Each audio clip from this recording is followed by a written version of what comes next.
Hi, everyone. I'm Brenda Butner. This is Bulls and Bears. Here they are, the Bulls and Bears this week. Gary V. Smith, Tracy Burns, Jonas Max Ferris, John Layfield, along with David Mercer. Welcome to everyone. Okay, John, should unions get a pass and no one else? Absolutely not. Why would they? I mean, think about what they're saying right now. These are people who backed this law. They didn't read it. It's a surprise, surprise. Maybe some of these politicians should have read it. They're asking them to fix something that hasn't gone into effect yet. That's how bad this implementation process is going to happen. This is very similar to the corporate tax that was put in Chicago. You put it in and companies say, you know what, we're going to move to Wisconsin. So said, okay, we're going to exempt all of you companies that have political influence. That is exactly what is going on here. If you have political influence, you are getting an exemption and a waiver. There have been 19 different amendments, waivers, and exemptions already that have been passed to this thing. This is ridiculous. It's hypocritical. It's what happens when politicians don't read bills they pass. Well, Jonas, you don't think this is a double standard, huh? Why?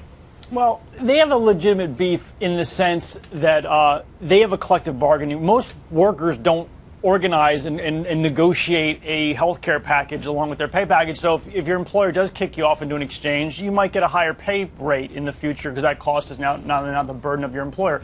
Union members will get hosed. And look, I don't say it's an unintended consequence. Like, you're not going to make this health care omelet without breaking a few eggs. Union Cadillac plans were one of the eggs that was going to get broken. People with really expensive health care, one way or the other, we're going to see it getting trimmed in one way or the other. And people with no health insurance or low quality health insurance, we're going to get a bump up. So they have to take it. It's part of the way the plan works to make it all come together, and it was there, to Layfield's point earlier. Well, Gary B., doesn't this have a lot to do with the influence that unions do have? Of course, their membership is declining, but they get out the vote for the president, and they give a lot of money.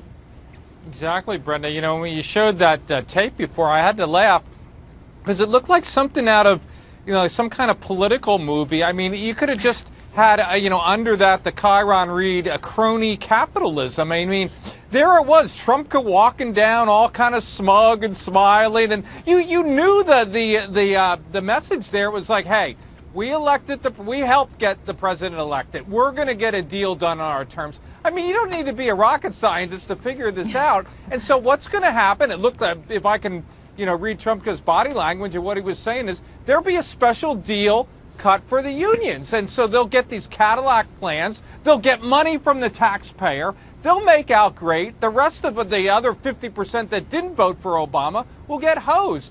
The unions have it right in one regard, that the current health care plan stinks and it needs to be changed. But David, that's not what they thought at first when it was passed. They were the biggest enthusiastic supporters of this. What has happened to make them change? Well, there's a provision in that they want subsidized benefits that would be on top of what they already received in the Taft-Hartley in providing health insurance to their members. But that aside, I don't think that I think we're getting a little ahead of ourselves in that I don't think you're going to see labor getting a pass. You have discussions going on, and look, it's smart policy to try and strengthen any legislation, as has been the case in past major legislation. Strengthen and I think what we're going to see, though, or we're not going to see anymore, are those days when health insurance companies will no longer be able to deny coverage to those with pre-existing conditions or force people into bankruptcy because of the cost of health care and insurance. Tracy, you got no part for but this. That's not what the topic's about here. We're talking about unions. We're not talking about everything else. We're talking about the fact that it's like the audacity of arrogance with these unions that they still think, and I think Gary B. hit the nail on the head with the body language of Trump. He was walking around like the Godfather thinking, I'm going to get what I want. It's kind of a bump in the road right now, but I am going to figure this out, and I'm going to make it right for everyone. And the crazy part is the fact that we pander to this. Brenda, you said it earlier. Membership is so low.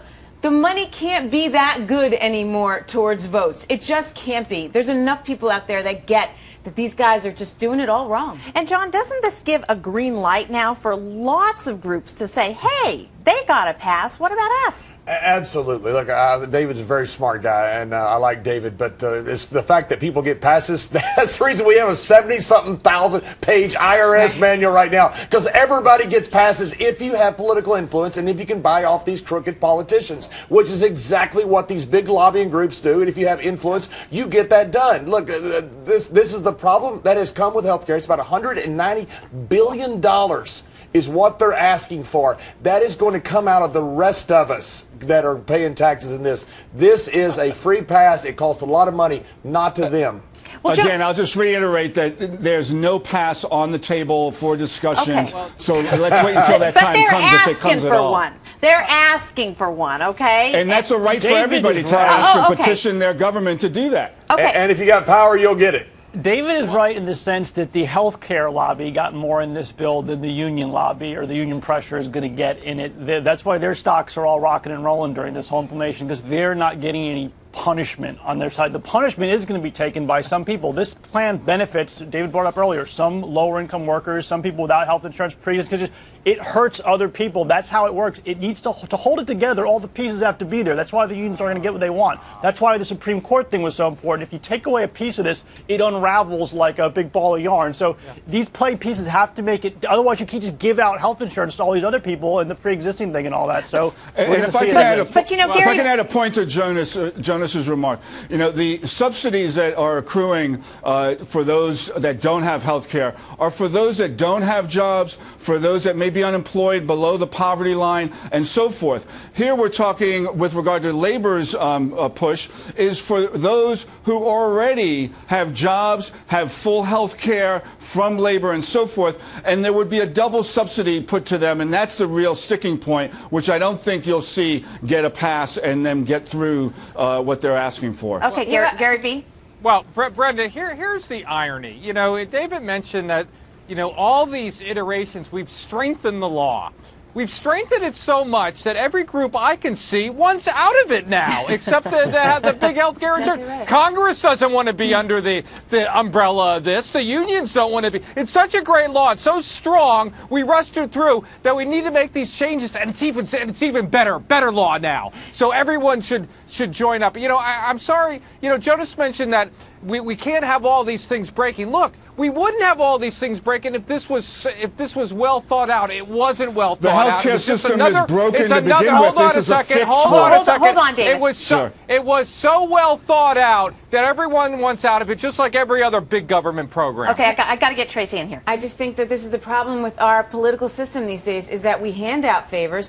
And to John's point, the tax code is a book of favors as a result of it, and so nothing will ever get done. And you know what? Nothing will ever be fair, including Obamacare. Okay, that's got to be the last word. Thanks, guys.